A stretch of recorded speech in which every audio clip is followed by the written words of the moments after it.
Bueno, continuamos.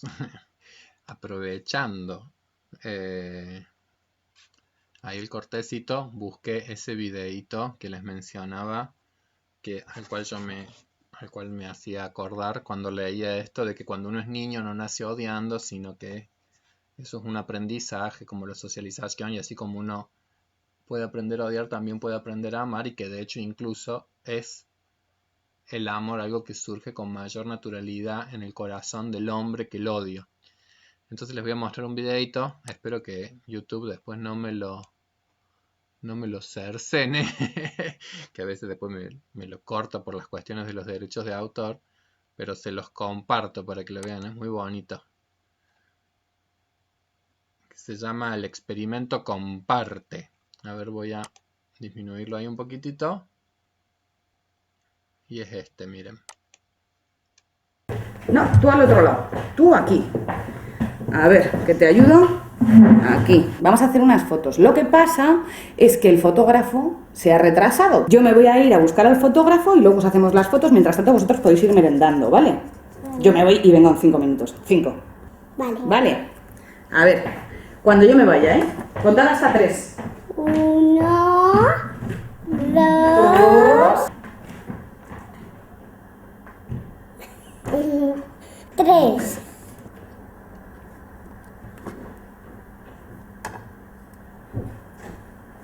¿Qué?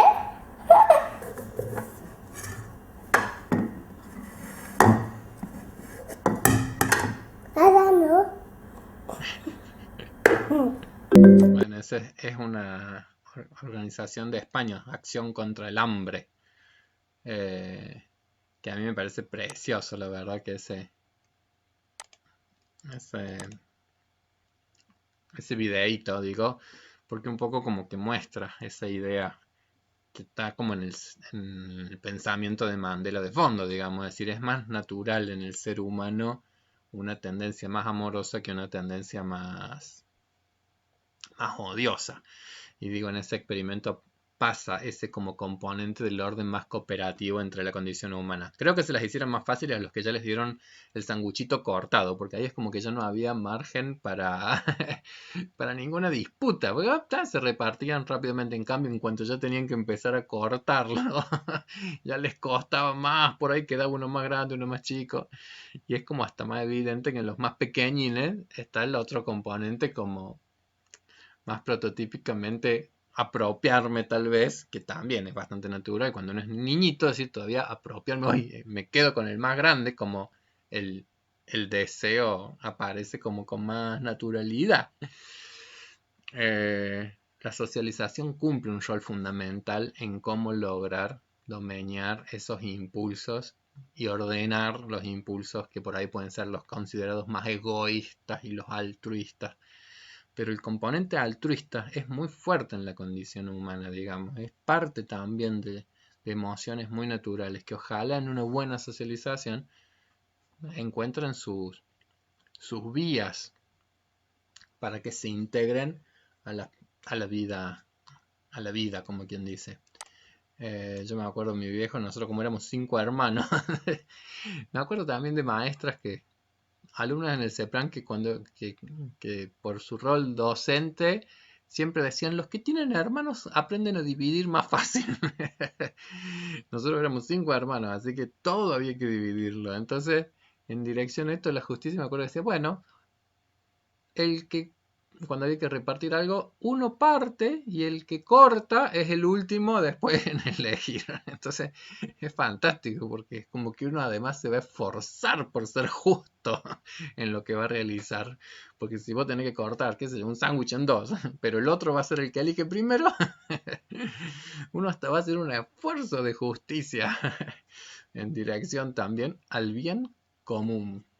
Me parece que son todas cosas graciosas y divertidas en pensar cómo hasta en cosas muy chiquititas uno puede realmente incidir en construir la idea del bien común. Bueno, sigo con la lectura del texto donde lo habíamos dejado, que era, dice, nos lanzamos a la lucha, dice Mandela, nos lanzamos a la lucha con los ojos bien abiertos, sin dejarnos llevar por el espejismo de que el camino que habíamos emprendido fuera a resultar fácil. Cuando era joven y me uní al Congreso Nacional Africano, vi el precio que tuvieron que pagar por sus convicciones mis camaradas. Fue muy alto. Por lo que a mí respecta, jamás he lamentado mi compromiso con la lucha y siempre he estado dispuesto a hacer frente a las calamidades que me afectaban personalmente. Pero mi familia pagó un precio terrible, quizás excesivo por mi compromiso. En la vida, todo hombre tiene dos tipos de obligaciones igualmente importantes: las que le reclama su familia, sus padres, su esposa, sus hijos, y las que contrae con su comunidad, con su pueblo y su país. En una sociedad civilizada y tolerante, todo hombre puede cumplir con esas obligaciones con arreglo a sus propias inclinaciones y capacidades. Pero en un país como Sudáfrica, era imposible para un hombre de mi procedencia y color hacer honor a ambas obligaciones. En Sudáfrica, un hombre de color que intentara vivir como un ser humano era castigado y aislado. En Sudáfrica, todo hombre que intentara cumplir con sus deberes para con su pueblo quedaba inevitablemente desarraigado de su familia y su hogar, y se veía obligado a vivir como una vida aparte, una existencia en la oscuridad de la clandestinidad y la rebelión. En un principio, no elegí poner a mi pueblo por encima de mi familia, pero al intentar servir al primero, descubrí que eso me impedía hacer honor a mis obligaciones como hijo, hermano, padre y esposo. Así pues, asumí el compromiso con mi pueblo, con los millones de sudafricanos a los que jamás llegaría a conocer, a expensas de la gente que mejor conocía y a la que más amaba. Y este es el gran sacrificio de las personas que se comprometen profundamente en causas más de corte social. Es decir, cuando uno pone mucha energía en la vida social, quizás la restricción está más en la vida familiar. En el caso de Mandela, con el extremo, como él mismo dice, que no era un contexto que posibilitase una cosa un poco más equilibrada, que es lo que un grado de civilidad mayor sí muchas veces permite. Es decir, que uno pueda desarrollar en el ámbito de lo público, pueda desarrollar actividades cooperativas, colectivas, sociales o laborales y aportar, como quien dice, al funcionamiento de la vida de una comunidad, y al mismo tiempo poder degustar de la vida familiar con los cercanos y con los queridos. Pero bueno, la contradicción vital que carga es que en su historia singular y en su vida en particular, esas dos esferas no pudieron balancearse, no porque él lo deseara, sino porque de repente creo que acá evidentemente hubo cosas que lo excedieron, y percibe efectivamente como algo muy doloroso los sufrimientos que en algún punto también su vida generó en la vida de otros. No hay vida que no tenga sus dolores, sus contradicciones, pero la integridad de Mandela en algún punto creo que tiene que ver con la posibilidad de leerla y comprenderla y bueno, y narrarla. Fue un proceso tan sencillo y a la vez tan inabarcable como el momento en el que un niño pequeño le pregunta a su padre: ¿por qué no puedes estar con nosotros? Y el padre se ve obligado a pronunciar las terribles palabras: hay otros niños como tú, muchos otros, antes de quedarse sin voz. No nací con hambre de libertad. Nací libre en todos los aspectos que me era dado conocer. libre para correr por los campos cerca de la choza de mi madre, libre para nadar en el arroyo transparente que atravesaba mi aldea, libre para asar mazorcas de maíz bajo las estrellas y cabalgar sobre los anchos lomos de los bueyes que marchaban por las veredas con andar cansino. Mientras obedeciera a mi padre y respetara las costumbres de mi tribu, ni las leyes de Dios ni las del hombre me afectaban. Y acá me detengo un poquito porque acá está claro que la idea de la libertad no es algo contrario a la idea de la obediencia a legalidades que promueven esa libertad. La libertad no tiene que ver con la transgresión de ciertas leyes, sino quizás sí con la posibilidad después de percibir cuáles de esas legalidades en realidad son restrictoras de la posibilidad del desarrollo humano. Él no tiene un conflicto en su vida, en su comunidad Yoya, en donde es obediente a las leyes, digamos, de esa tribu, de esa comunidad, pero en realidad se tratan de legalidades que efectivamente posibilitaban el despliegue de todas sus cualidades, como quien dice. Solo cuando empecé a comprender que mi libertad infantil era una ilusión, cuando descubrí siendo aún joven que mi libertad ya me había sido arrebatada, fue cuando comencé a añorarla. Al principio, cuando era un estudiante, solo buscaba mi propia libertad. La libertad pasajera de poder pasar la noche fuera, la de leer lo que quisiera leer e ir a donde me apeteciera. Posteriormente, ya como un hombre joven en Johannesburgo, empecé a añorar otras libertades básicas y honorables, la de realizarme, la de ganarme la vida, la de casarme y crear una familia, la libertad de no tener obstáculos para vivir mi vida respetando la ley. Poco a poco fui comprendiendo que no solo no era libre, sino que tampoco lo eran mis hermanos y hermanas. Vi que no era solo mi libertad la que estaba en juego, sino la de todo aquel que se pareciera a mí. Fue entonces cuando me uní al Congreso Nacional Africano, cuando el ansia de mi propia libertad se transformó en otra más grandiosa que buscaba la libertad para mi pueblo.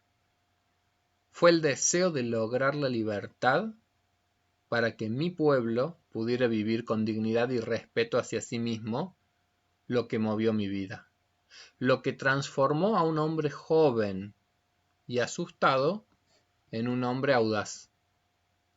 Eso fue lo que convirtió a un abogado respetuoso con la ley en un delincuente, a un marido amante de la familia en un hombre sin hogar, lo que obligó a un hombre que amaba la vida a vivir como un monje. No soy más virtuoso y sacrificado que cualquier otro, pero descubrí que ni siquiera podría disfrutar de las escasas y restringidas libertades que se me concedían mientras mi pueblo no fuera libre. La libertad es indivisible. Las cadenas que tenía que soportar cualquier miembro de mi pueblo eran las mismas que nos ataban a todos. Las cadenas que ataban a mi pueblo eran las cadenas que me ataban a mí. Durante aquellos largos y solitarios años, el ansia de obtener la libertad para mi pueblo se convirtió en un ansia de libertad para todos los pueblos, blancos y negros. Sabía mejor que nadie que es tan necesario liberar al opresor como al oprimido. esta frase me parece que es exquisita.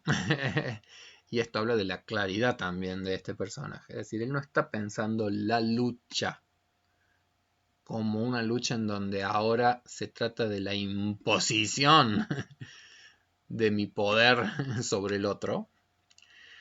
Quise es claramente como uno de los movimientos más importantes para poder realmente hacer una ruptura del enganche en relaciones odiosas, como quien dice, porque mientras sea el odio lo que vehiculiza el vínculo con el otro, estamos enganchados en el peor de los vínculos. Y en definitiva puede ser simplemente toda una estrategia como de retaliación. En la película, de hecho, qué sé yo me acuerdo que cuando los niños decían, ay, pero ¿y por qué? No sé qué, no sé cuál, y de repente surgían estas cosas. Bueno, no, porque son delincuentes, porque si ellos pudieran nos echarían del...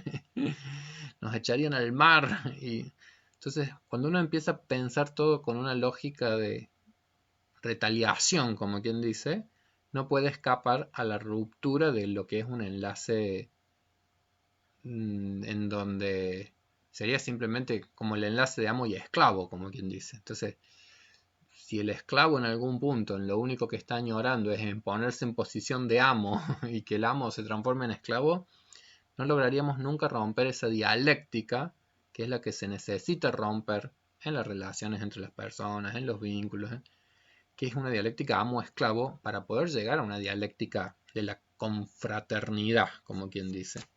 Entonces, me parece que él como líder tiene esa clara visión, que no se trata solamente de liberar al opresor, perdón, que se trata tanto de liberar al oprimido como de liberar al opresor. Liberar al opresor. Hay una película muy bonita que se llama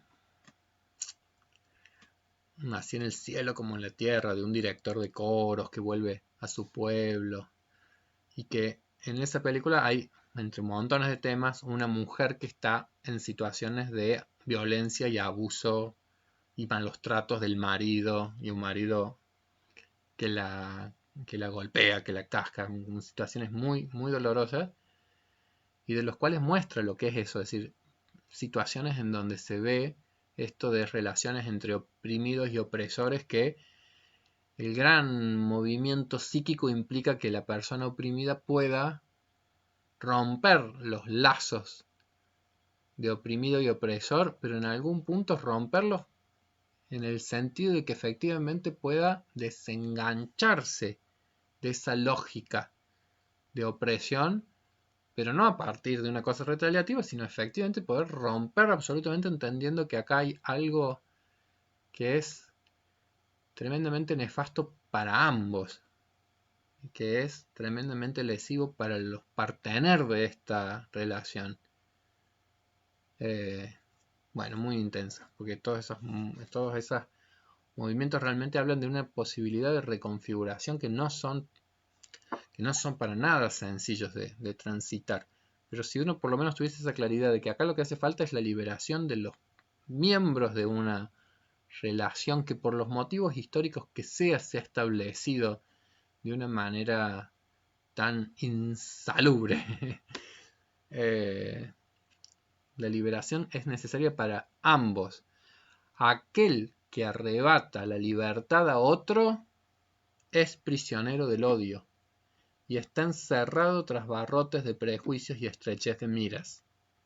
Nadie es realmente libre si arrebata a otro su libertad, del mismo modo en que nadie es libre si su libertad le es arrebatada. Tanto el opresor como el oprimido quedan privados de su humanidad. Cuando salí de la cárcel, esa era mi misión, liberar tanto al oprimido como al opresor. Hay quien dice que ese objetivo ya ha sido alcanzado, pero sé que no es así. La verdad es que aún no somos libres, solo hemos logrado la libertad de ser libres, el derecho a no ser oprimidos. No hemos dado el último paso, sino el primero de un camino aún más largo y difícil. Porque ser libre no es simplemente desprenderse de las cadenas, sino vivir de un modo que respete y aumente la libertad de los demás. Esa frase a mí me parece exquisita. Ser libre no es simplemente desprenderse de las cadenas, sino vivir de un modo que respete y aumente la libertad de los demás.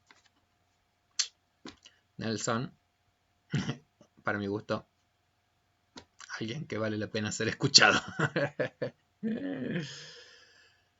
La verdadera prueba de nuestra devoción por la libertad no ha hecho más que empezar. He recorrido un largo camino hacia la libertad. He intentado no titubear. He dado pasos en falso en mi recorrido. Pero he descubierto el gran secreto. Tras subir a una colina, uno descubre que hay muchas más colinas detrás. Me encanta esta metáfora que usa para cerrar su libro. Uno trepa y va teniendo como una mejor perspectiva de las cosas. Pero al mismo tiempo, si pensabas que esa colina te llevaba a una cima, llegás y ves que hay otras colinas. Tras subir una colina, uno descubre que hay muchas colinas detrás. Me he concedido aquí un momento de reposo para lanzar una mirada hacia el glorioso panorama que me rodea, para volver la vista atrás hacia el trecho que he recorrido. Pero solo puedo descansar un instante, ya que la libertad trae consigo responsabilidades y no me atrevo a quedarme rezagado.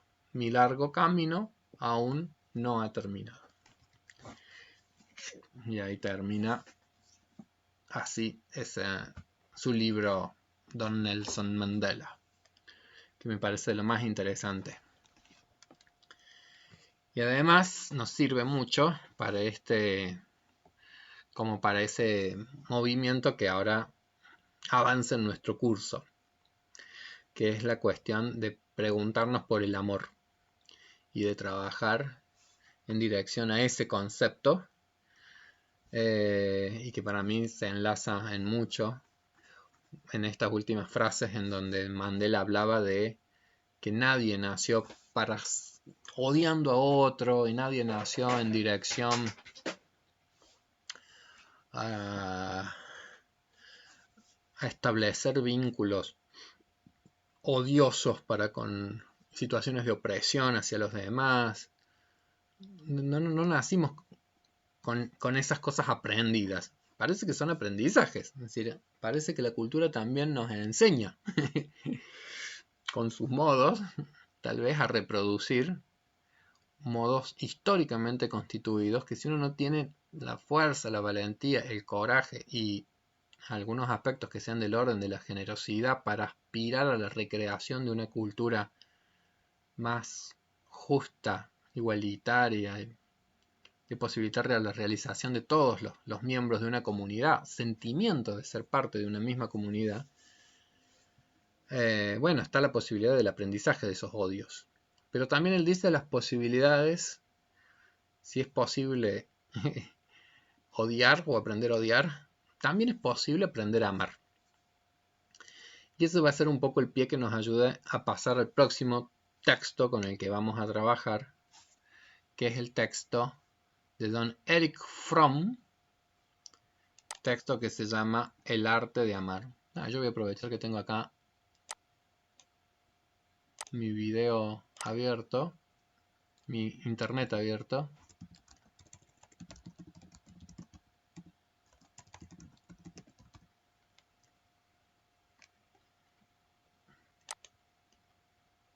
Y este es un libro, a ver si aparece también la portada del libro. Sí, acá está.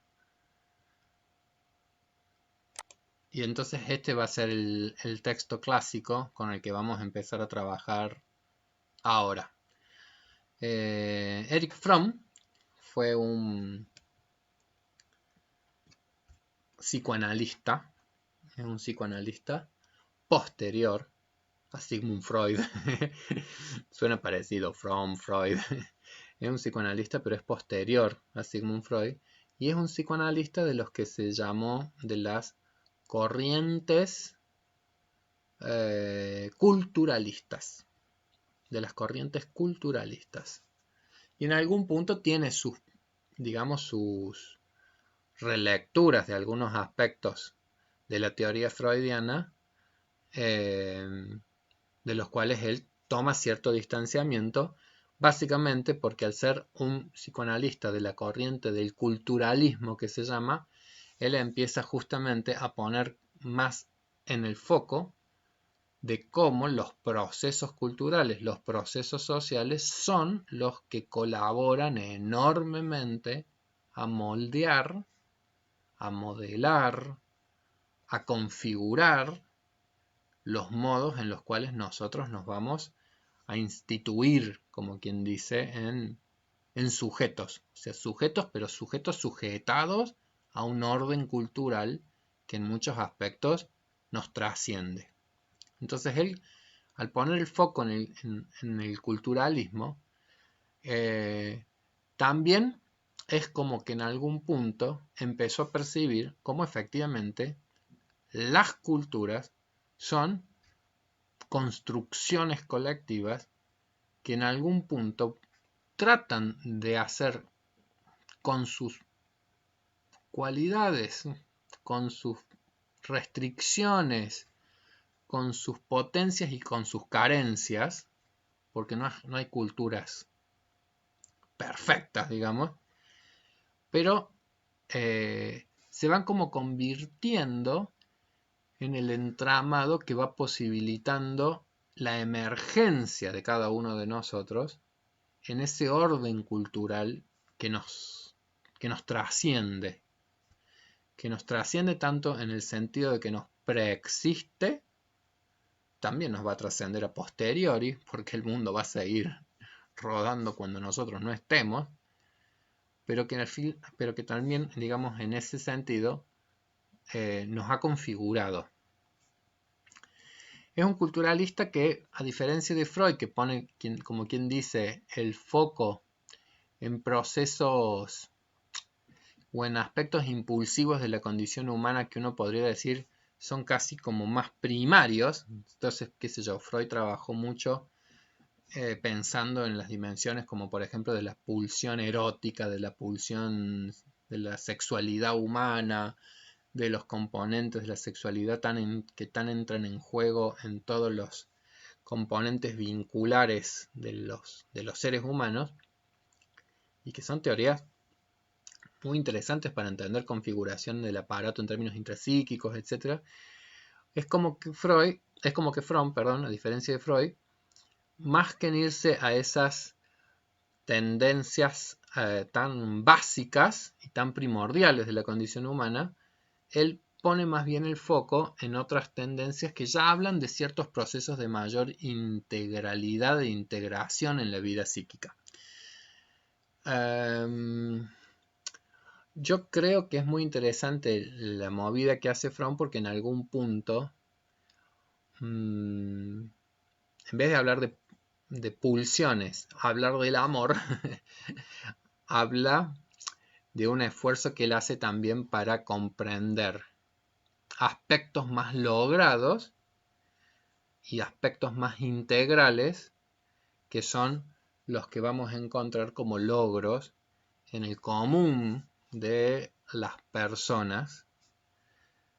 Y eso creo que lo distingue un poco de Freud porque Freud lamentablemente, no sé si lamentablemente, pero Freud trabajó mucho con pacientes con trastornos neuróticos. Entonces yo creo que muchas de las conceptualizaciones freudianas fueron muy útiles justamente para entender lo que él necesitaba entender, que era entender a sus pacientes. Y lo que él percibía en sus pacientes era justamente personas que tenían enormes dificultades para el establecimiento de vidas amorosas. Y esas enormes dificultades para el establecimiento de sus vidas amorosas justamente tenía que ver con muchos aspectos muy primarios de la vida psíquica que no habían logrado ser integrados, y en general los pacientes freudianos y las pacientes freudianas habían sido justamente personas con historias muy dolorosas en sus infancias, de fallas muy intensas en las posibilidades amorosas, de padres, de cuidadores, de experiencias muy traumáticas en términos justamente de lo que son las capacidades amorosas de los seres humanos y que habían vivenciado situaciones muy traumáticas en vínculos interpersonales. El hecho de que Freud trabajase, digamos, entonces con personas con psicopatologías, nos ayuda a entender el por qué él construyó una teoría en donde el foco no está puesto en aspectos más integrales de la personalidad, como son las capacidades de amar, o en tratar de entenderlo, sino que su foco estuvo más bien puesto en tratar de entender el porqué de la emergencia de neurosis, el porqué de emergencia de psicopatologías, porque era con lo que él trabajaba. Bueno, Fromm, siendo también un psicoterapeuta, enfoca sus intereses y enfoca también sus estudios a cuestiones tan plenas. ¿Quieres saludar? Ven a saludar. Esto es lo que tiene el home office. Saluda, ¿eh? ¿Aparece ahí? Hola. Hola, alumnas, dile. Hola, alumnas. ¿Cómo están? Bolita roja. Voy a hacer un pequeño corte técnico, ya continúo. A ver cómo hago acá. Chum. Lo de bolita roja es porque mi nena juega un jueguito en el celular y necesita ayuda para pasar un nivel. Yo me nivel con un nivel Explica. de sierras con un boss gigante que tira sierras. Entonces es muy difícil ese nivel y necesito un poco de ayuda. Te ayudo. ¿Sí? ¿Sí? Bueno, de eso se trata el home office. No es tan idílico como uno lo piensa. Pero bueno, ahí está, ahí apareció mi objeto de amor y sirve para la clase. Porque yo lo que les decía es que Fromm justamente empieza a poner el foco del interés no tanto en una perspectiva más psicopatológica de los vínculos, sino al contrario, en tratar de entender el componente amoroso que existe en los vínculos humanos, que no implica la ingenuidad de pensar que el otro elemento que también va a aparecer en un vínculo, junto con el amor, hay otras emociones. No es que Fromm se transforme en un pastor o que Fromm se transforme en un ¿cómo se llama? No sé, en un líder espiritual que postule la relación, sino que él como psicólogo va a tratar de darnos a comprender más de qué se trata esta emoción tan singular, tan significativa para la vida psíquica y tan enlazada a otras emociones también. Su libro, sí, yo por ahí tengo la percepción de que uno podría decir peca un poquito en términos de quizás poder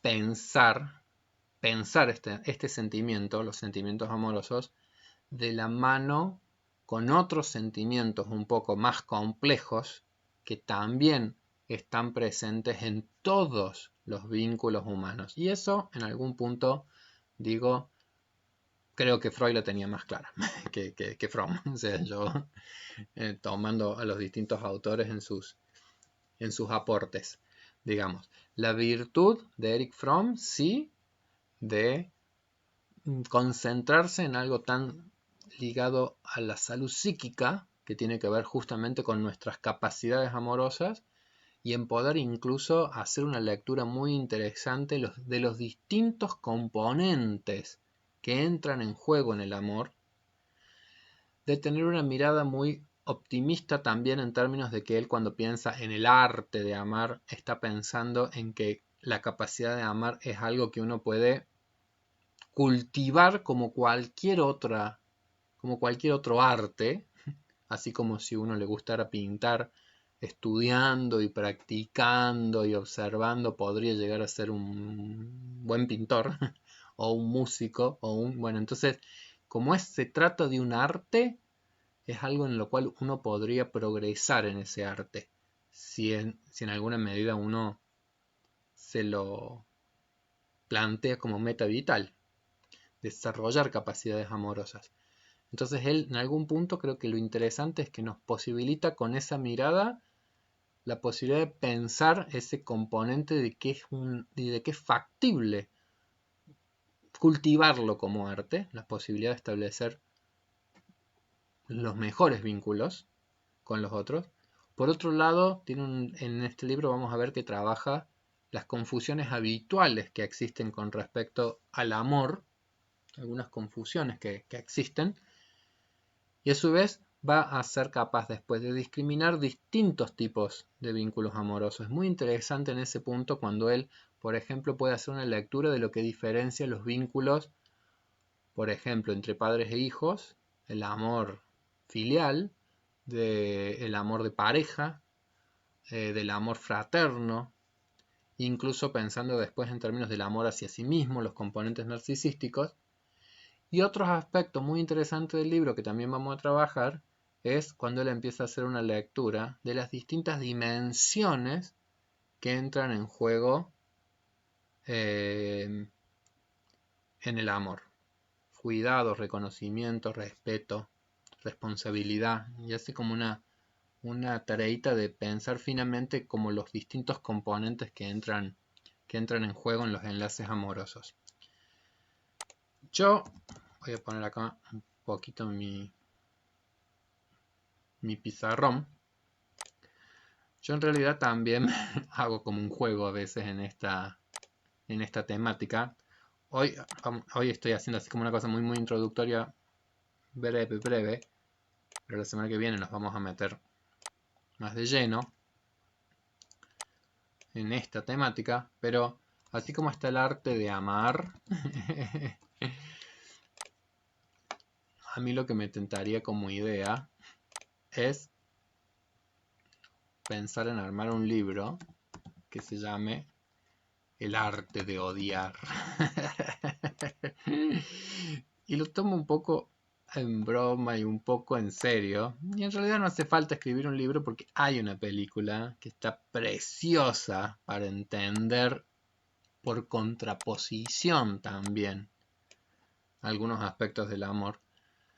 Que digo, una película, bueno, no sé si es preciosa la palabra que a lo mejor lo define, eh, pero que me parece que sería como un compendio de esta, de esta obra que estoy pensando yo, que es la película Relatos Salvajes, que probablemente más de una la haya visto porque fue muy famosa.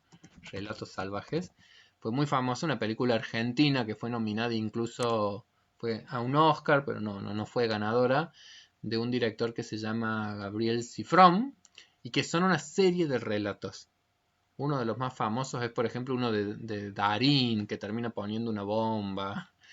Hay otros de unos que se empiezan a pelear en una carretera con el auto, no sé qué. Bueno, es una película esto de los relatos salvajes, en donde se trabaja mucho, justamente como con las emociones más oscuras de la condición humana. Con las más oscuras de la condición humana. Entonces es una película que generó en su momento una, una intensa movilización. Mucha gente lo vio, mucha gente lo... Y hay uno en particular que voy a ver si yo lo llegara como a encontrar también por internet, que incluso se los compartiría, eh, porque, porque para mí es como una linda metáfora también esto del arte de odiar.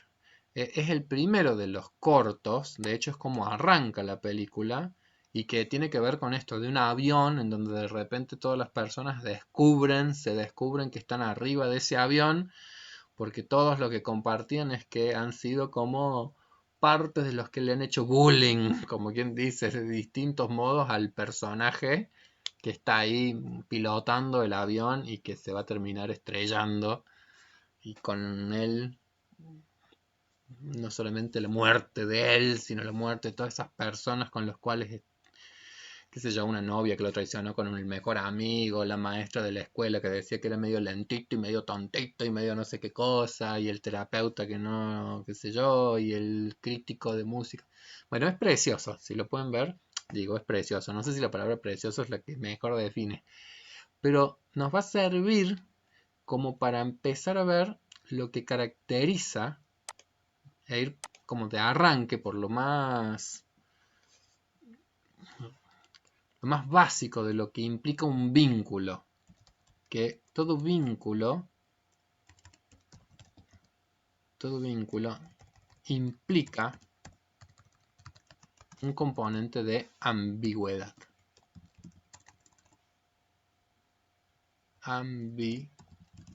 De ambigüedad.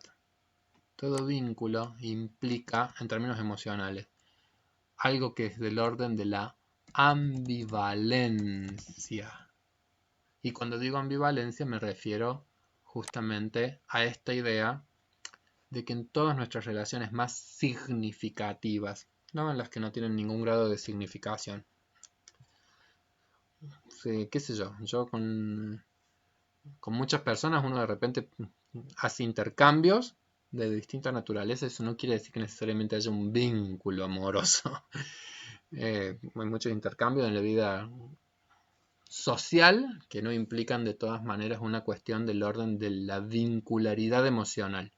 La vincularidad emocional es cuando justamente el otro se ha transformado en un ser que tiene algún grado de significación para con mi propia existencia y con todas aquellas personas con las cuales nosotros estamos emocionalmente vinculados, en todos nuestros vínculos, hay algo que es del orden de la ambivalencia. Cuando digo ambivalencia me refiero a que hay más de una valencia. En los vínculos está presente el amor y está presente también el odio, y hay otro psicoanalista posterior a Fromm, a Freud y todo lo demás que se llama David Nacio, que va a decir también, y si hay vínculo, también va a haber otra emoción, que es la angustia. ¿Por qué?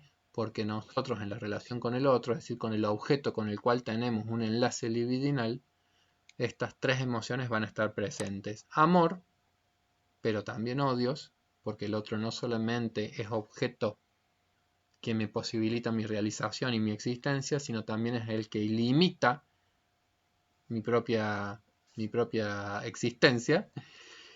Y por otro lado, si hay algo del orden de lo amoroso, también va a estar siempre presente el temor a perderlo como objeto de mi amor. Y por eso la emergencia de la angustia. Entonces, ¿qué quiere decir esto de la ambivalencia?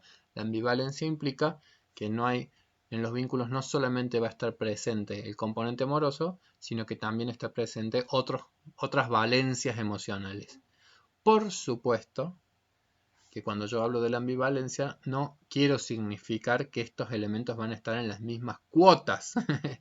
No, evidentemente que lo más saludable que pueda llegar a pasar en un vínculo es que este monto de ambivalencia se resuelva a predominio de las emociones más sintónicas, es decir, las emociones más amorosas, por sobre las emociones más odiosas. Pero en términos de la comprensión profunda de lo que son los vínculos humanos, el primer paso es al menos el poder visualizar que algún componente ambivalente siempre va a estar presente, ¿sí? Que el otro es ese que tanto queremos, amamos y también hay momentos en donde nos saca de quicio, también hay momentos en donde tenemos ganas de matarlo, también hay momentos en donde no tenemos ganas ni de verlo, también hay momentos y piensen en cualquier relación de pareja y van a coincidir conmigo que la ambivalencia es y por supuesto que digo que lo más saludable es que predominen los componentes amorosos por sobre los hostiles para que efectivamente no terminemos matándolo, para que finalmente terminemos perdonándonos muchas cosas y que por supuesto esta ambivalencia también no solamente es propia, sino que también el otro también la experimenta. Entonces nosotros no solamente somos personas queribles, amables, amorosas y ay, parecieran, sino que también a veces los sacamos de quicios a los otros nos querrían matar, los otros nos querrían ¿Por qué? Porque somos insoportables como todos los seres humanos. Así que bueno, voy a ver si logro encontrar entonces esto en internet como para que compartamos un corto que nos permita por lo pronto arrancar por el arte de odiar, pero con intenciones después de trabajar el texto de Fromm, el arte de amar. Obviamente que verán el peso de lo cultural hasta en el uso de las palabras. Nosotros venimos de culturas en donde pareciese ser que hablar del odio es una mala palabra, porque venimos de culturas muy demandantes en dirección de lo que es la vida amorosa. ¿Por qué? Porque básicamente Argentina tiene una tradición judeo-cristiana, entonces el primer mandamiento tiene que ver con el amor. Y entonces hemos mamado seguramente cuestiones culturales, pero de repente lo que a veces no terminamos de percibir es que han sido mandamientos y que algunos de esos mandamientos además han sido instruidos de modos profundamente autoritarios. Entonces a veces uno termina de no poder llegar a percibir en qué grados de contradicciones tan gigantescas a veces han sido nuestros procesos de socialización, con mandatos autoritarios de principios supuestamente amorosos y altruistas, pero entonces en nuestras vidas psíquicas tal vez las dificultades de integrar cuestiones tan complejas como hay que conducirse de determinadas maneras que nos dicen, pero en la vida fáctica y real tal vez a partir de experiencias opresivas o autoritarias o cosas por el estilo. Entonces vamos a ver si trabajando estos temas podemos ir logrando tener una mirada cada vez más compleja y profunda de todo lo que en lo amoroso y odioso se juega en los vínculos y en las relaciones humanas. Estimadas alumnas, voy a ver si entonces encuentro este relato y además tengo que ir a jugar un rato más con mi niña. Les mando un fuerte abrazo. Cuídense mucho, mucho, mucho, mucho y bueno, a seguirnos dando ánimos unos a otros en estas épocas difíciles que nos tocan vivir. Un fuerte abrazo.